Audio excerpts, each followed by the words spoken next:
the more stuff I would get, the more of an existential crisis I was put into. And by the time I was 19, 20, 21, when I did that movie, Little Boy, I was just at an all-time low, and I shouldn't have been, that's when I was able to meet wonderful Catholic men that challenged me. I hadn't encountered that Catholicism before. You have to be willing to suffer loss. Like, to me, it was, and what's crazy is like, from Disney stardom to deeper purpose, David Henrie reveals why fame and wealth couldn't satisfy. Welcome to the 11 Talents Podcast. You're an actor, started at a young age. I want to hear your story, but I first want to hear a story about you being on set and having a bit of a, we'll call it a, what do you call them? Just awkward encounters on set. On set, yes. Yeah, I want something Fun that, story. Yeah, exactly. Fun story. I remember I was doing a movie called Little Boy, and this is the movie that I had my conversion on. It's with Eduardo Verástegui, Leo Severino, Alejandro Monteverde, Kevin James. And I'm doing the scene with a guy named Tom Wilkinson. And if you don't know who he is, maybe we can pop his picture in right there. he right, bing, right there. I think he's won Oscars. He's definitely been nominated for Oscars.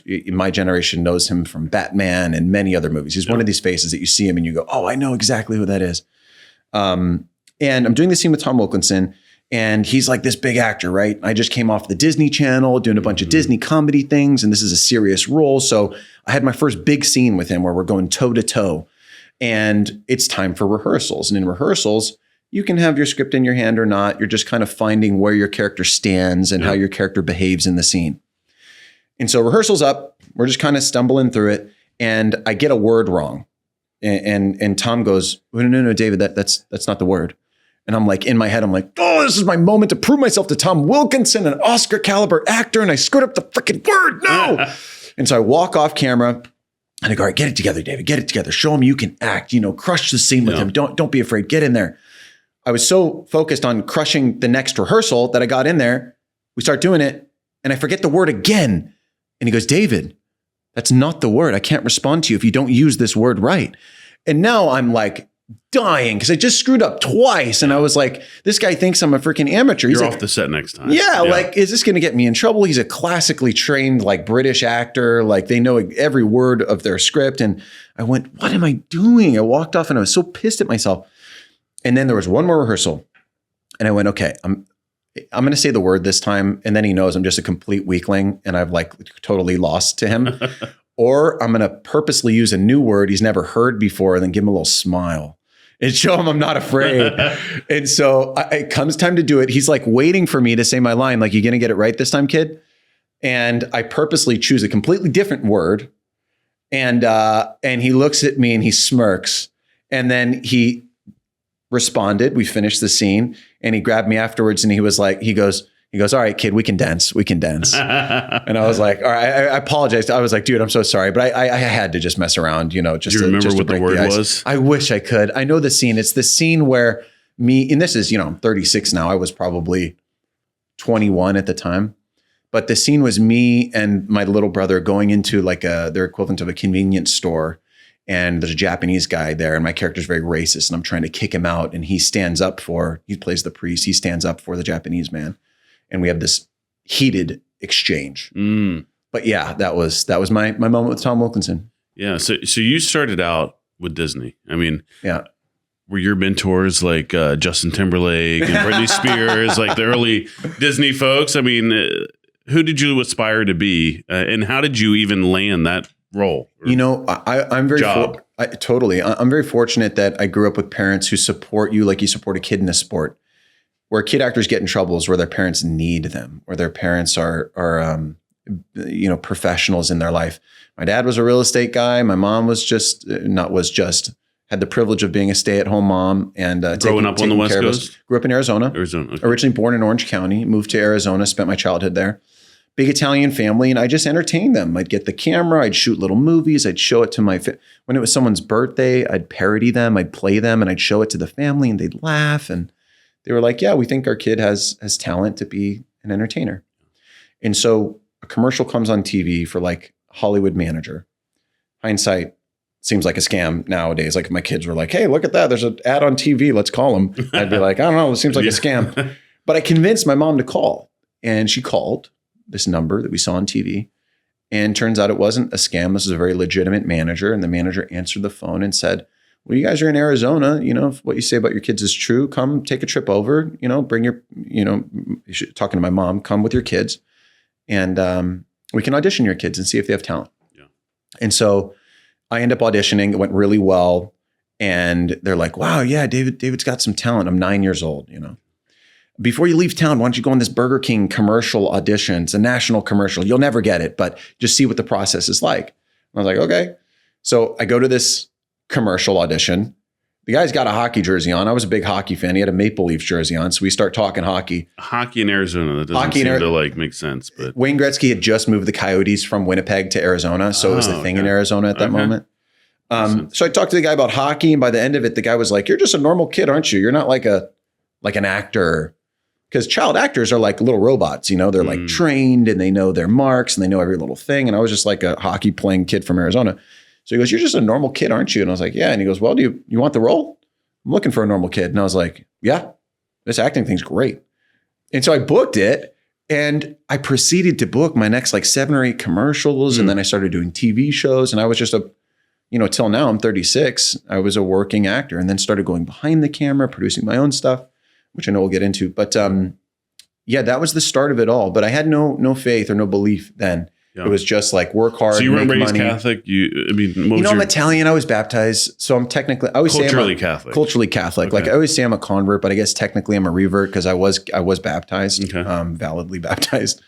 So yeah, I just worked, man. I worked and I gained a lot of success and built millions of followers and was making millions of dollars. And I just didn't, the more stuff I would get, the more of an existential crisis I was put into. And by the time I was 19, 20, 21, when I did that movie, Little Boy, I was just at an all-time low and I shouldn't have been, you know, I just got my dream car and the house and everything. And you had everything. Yeah. I mean, I had the stuff and that's why I was so confused. Cause I remember going to my mom and you never want to say this to an Italian mother, but I remember going, Mom, I'm not happy. Like, why aren't I happy? Like I should be happy. I write it on paper, all the things I've done and what I have. This means happiness. Why aren't I happy? And she started crying, but she knew something. She knew I needed something else that wasn't stuff, wasn't materialism, wasn't living for the ways of the world.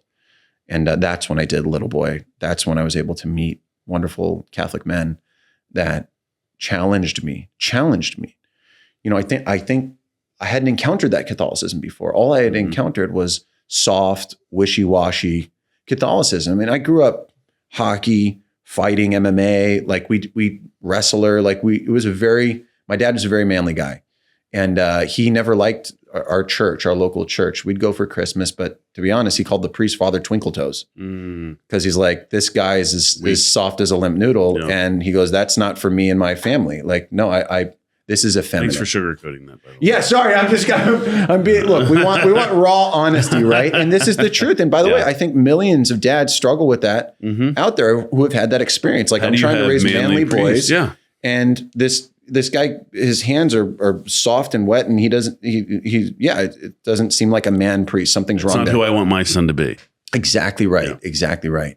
But for the first time, I was shown masculinity in Christianity. Through people I respected, and that started to change things. And that's the story of Legatus. You know, I'm proud to say, like, you have people that have done so much, have gotten to your level of success. Tom Monahan talks very openly about this. He had the yachts and the planes and all the money, and it's like, to what end? For what? And for you, and I think for a lot of Legatus members, you have to surround yourself with people. Who was it for you that like hit you between the eyes and was like, David, wake up? It was 2 people. Okay. It was Eduardo Verástegui and Leo Severino. They were a 1-2 punch. So I'd say Leo was the jabber. Okay. Eduardo was the overhand right that was coming in. They invited me on set to a philosophy night. And the philosophy night started with, if anyone is religious, leave that outside the door. We don't want any religion in this room. And I was like, oh, great, because I can't stand religious people. So I was like, this is perfect, you know? And he said, we're just going to ask big questions in the spirit of old Greek philosophers. And I was reading some very modern philosophy at the time, but I was like, oh, cool. This will be fun. So I had a beer me and there's other Kevin James and other people were around, and it just started with sound philosophy. It started with a question. A leaf fell from a tree. What can you say about that? So I was like, ooh, this is kind of interesting. What do you mean? Like, what kind of philosophy night is this? And what he proceeded to do was have a discussion that showed that there's no infinite regression and that there has to be a finite cause to existence. So it's an argument from causality, which was not framed that way. It was really just like, let's ask questions, right? Now, looking back on it, I can go, oh, this is St. Thomas's proof for the existence of God based on causality. Yeah. But it wasn't advertised as that. It was smartly so. I think let's get in there and talk and ask questions. But I started going to these philosophy nights, and there was a realization moment at one point that this thing that caused all things has a relation with creation, and there is no accidents. Everything is so finely tuned. The finely tuned argument. Everything is so finely tuned that you see the divine fingerprint on the cosmos and all of creation.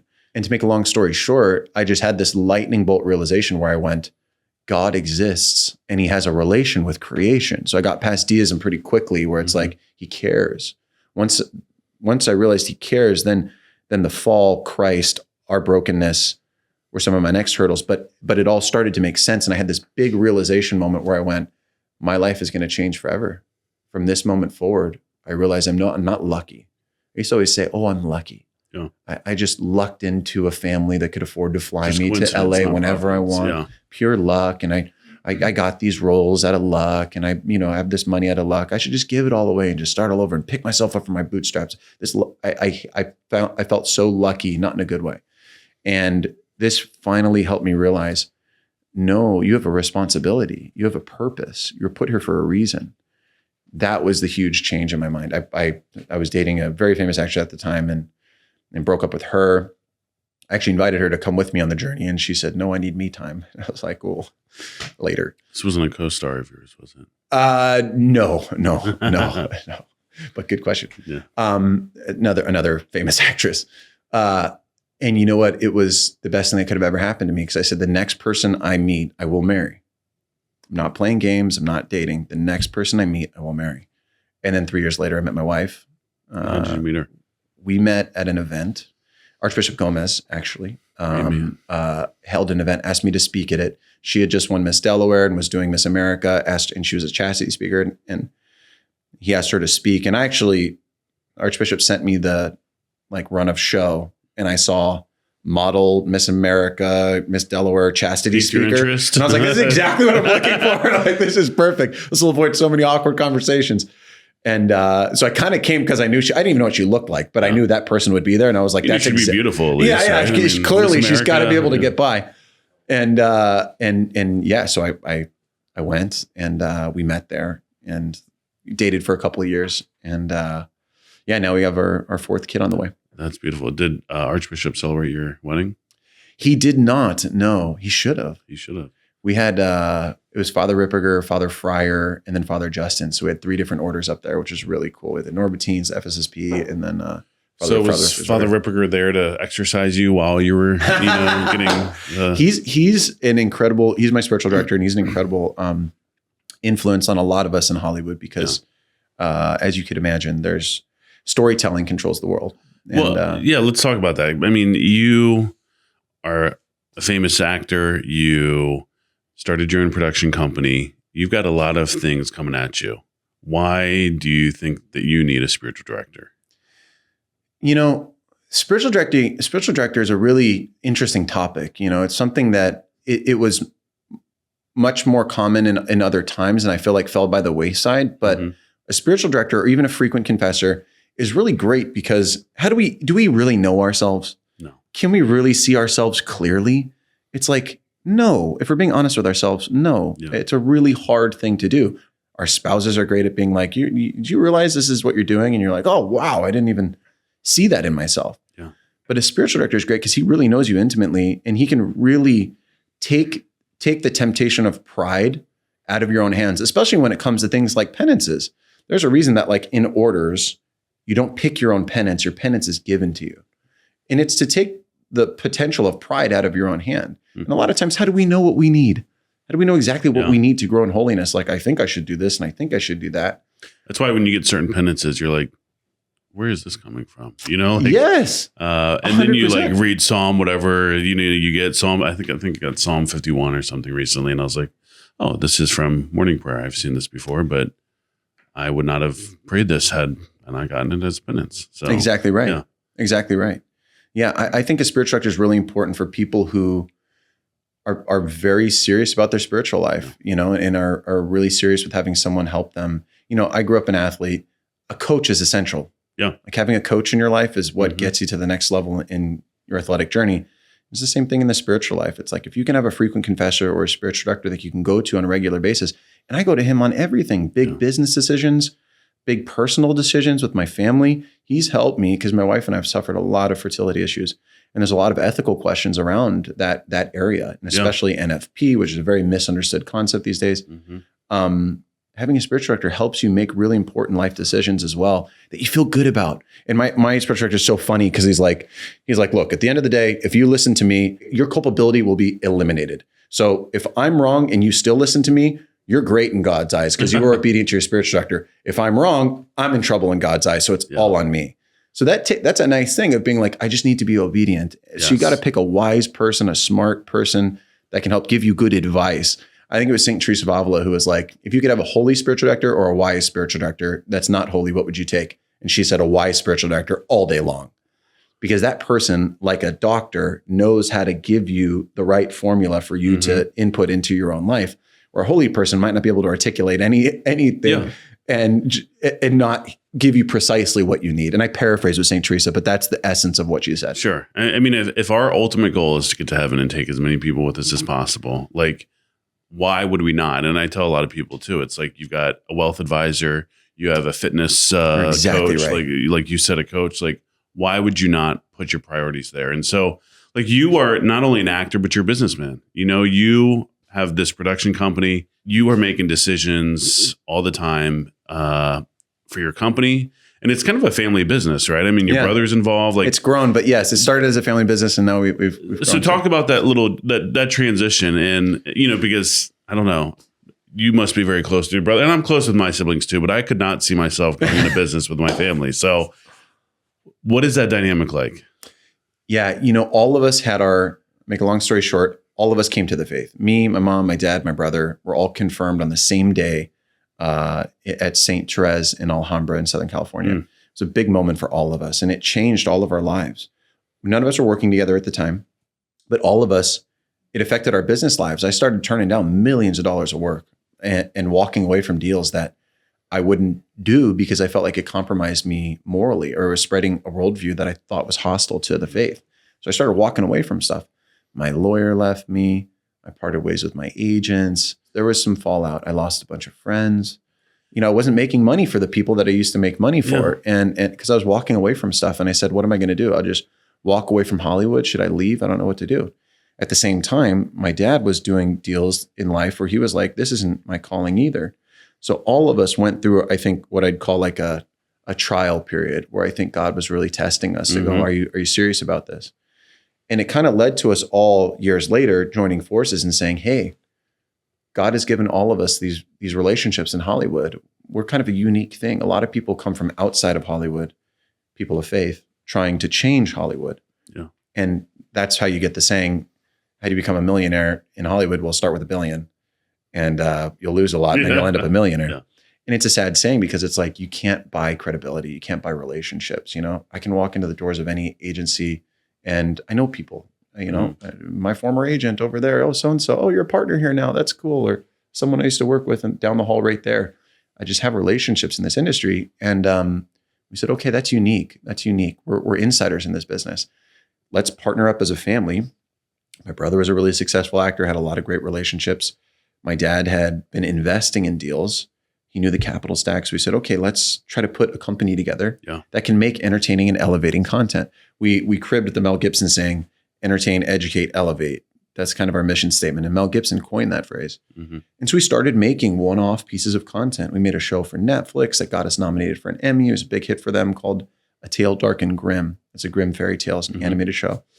And the next thing you know, I have a script they're asking me to direct and they want Mel Gibson to star in it.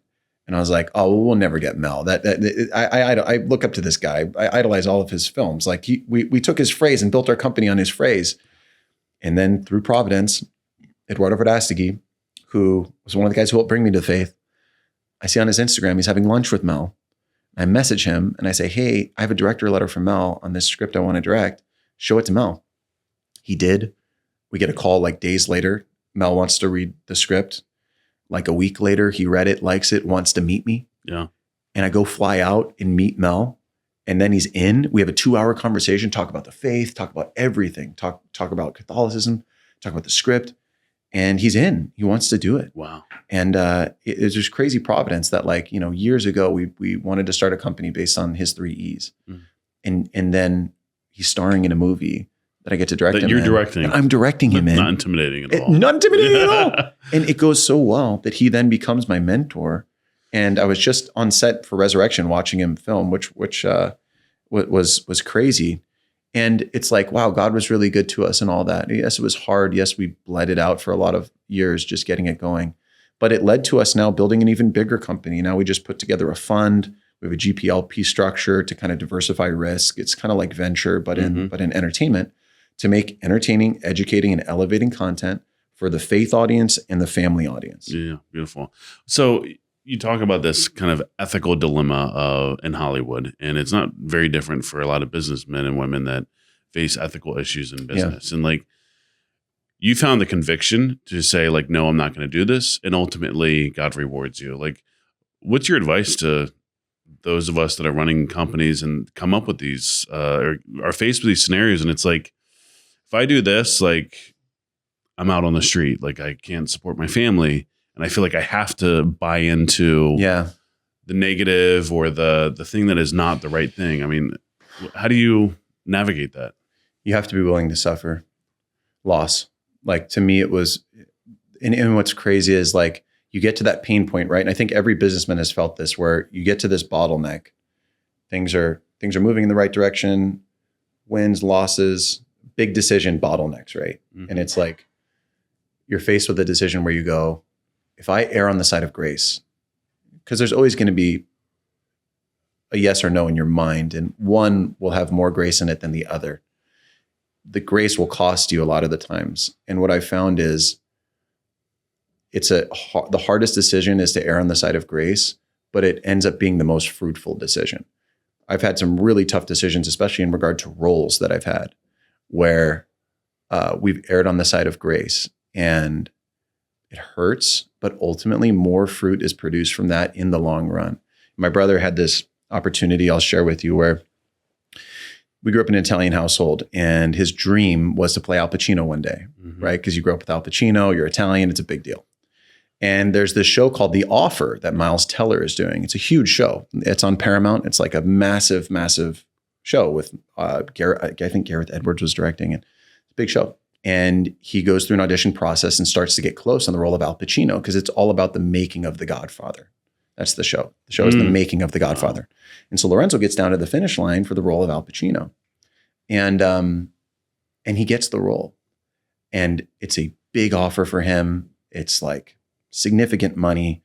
This would put him on the map in a major way, this role. This is his agent said, this is every person who's ever come to Hollywood's dream job. So he gets the role. Yeah. Right before he flies out there to shoot, he gets the second episode script. And in it, there was a scene that he promised his wife when they got married he would never engage in. So it involved nudity and stuff like that. And he called me. His face was white as a ghost. And he said, David, I can't do this. I don't know what to do. I can't do this. I said, did you sign the contract? He said, no, not yet. I was about to get on the plane. I was going to sign it on the plane. And I said, Lorenzo, you have to do this movie. This is a dream. You have to do it. Send me the script. You're reading it wrong. Send it to me. And he drove over to my house and he showed it to me, and I read it and I went, you can't do this movie.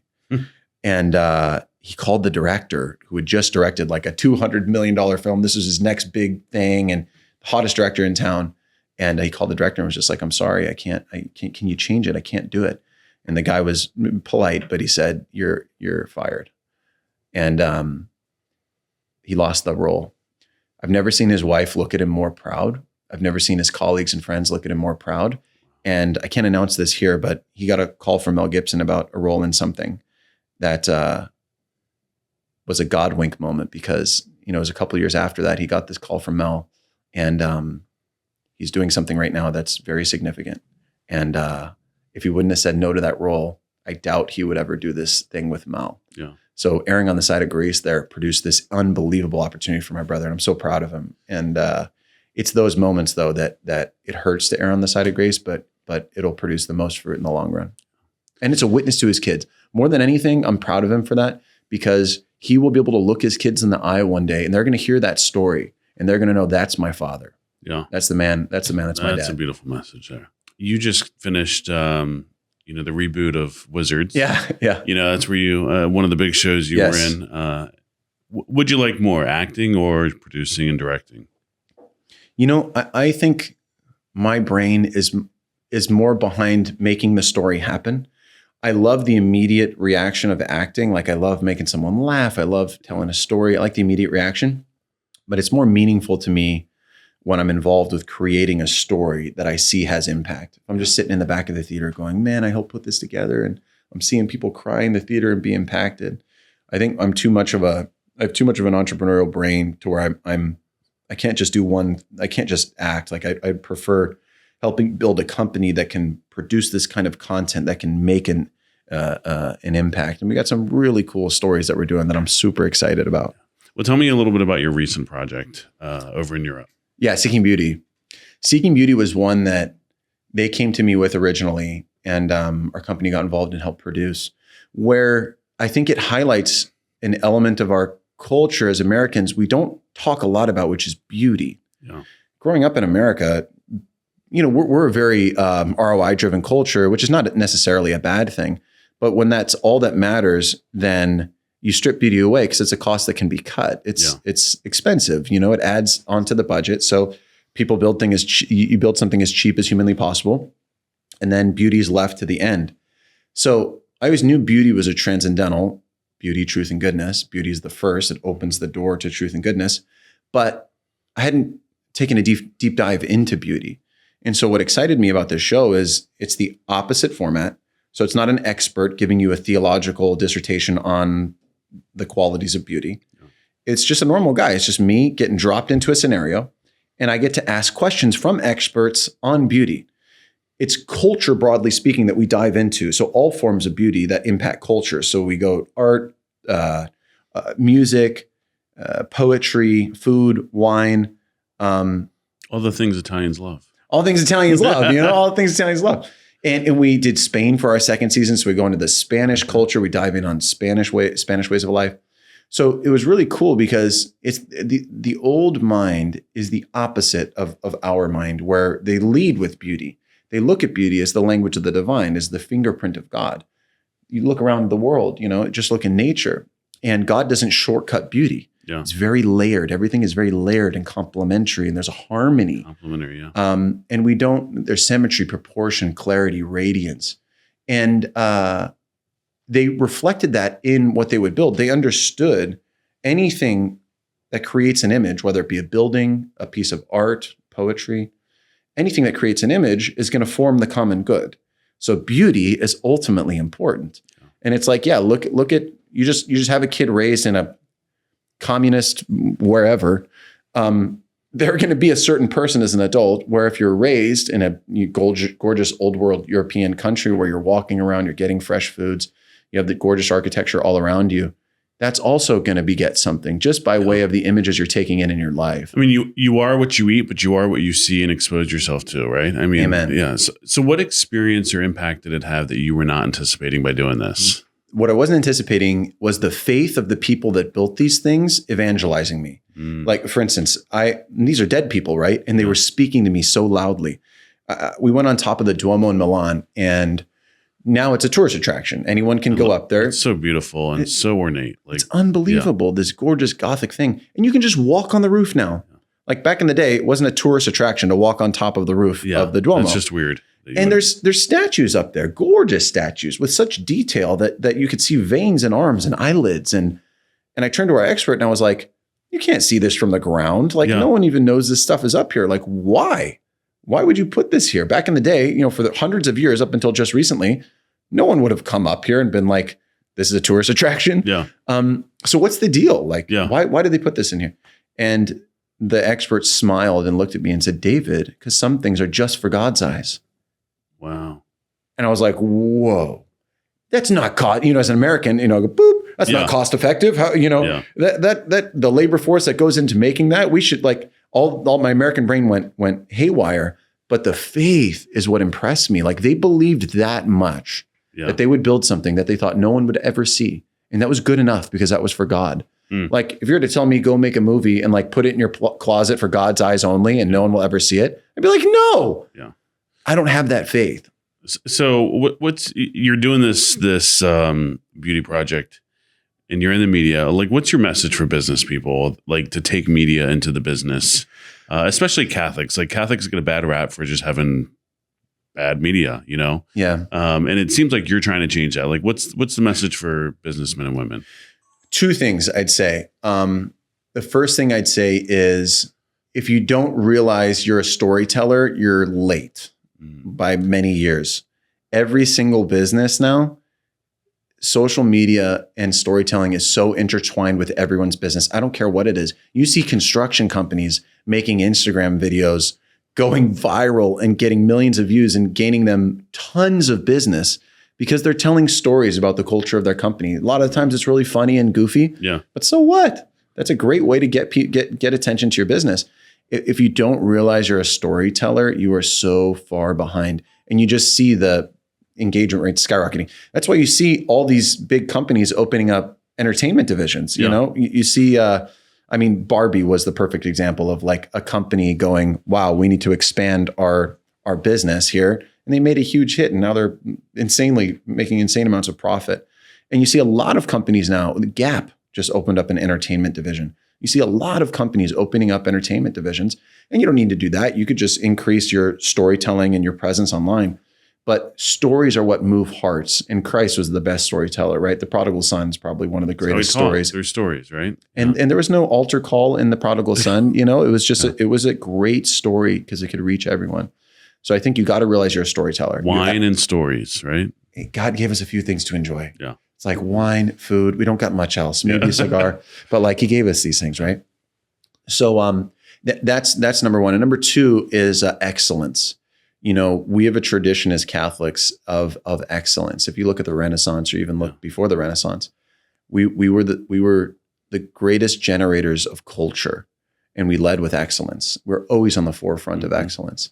I don't know what happened, but like post 60s, there was this just like back up from the culture moment and we just lost it. But the church was on the you had artist, patron, bishop that were like three strands of rope that couldn't be separated. And we have the greatest art in the world still because of that unity. But excellence led the way, beauty led the way. So we got to get back to that. I think as Americans, just our inheritance is like very waspy and very much not Catholic in origin. I think there's a lot of remnants of that, right? You go to Spain and you see these old processions during Holy Week where men are sweating and like bleeding, holding the Blessed Mother above them as they're processing in Holy Week. There's these very beautiful expressions of faith that we didn't inherit just by nature of how our country was founded. I think we got to get all that stuff back. We got to get all that. There's so much that we're missing that we need to bring back. So we got to shake a little bit of the American dust off of our eyes. And it's not even say be more European. It's be more fully Catholic. Yeah. Love it.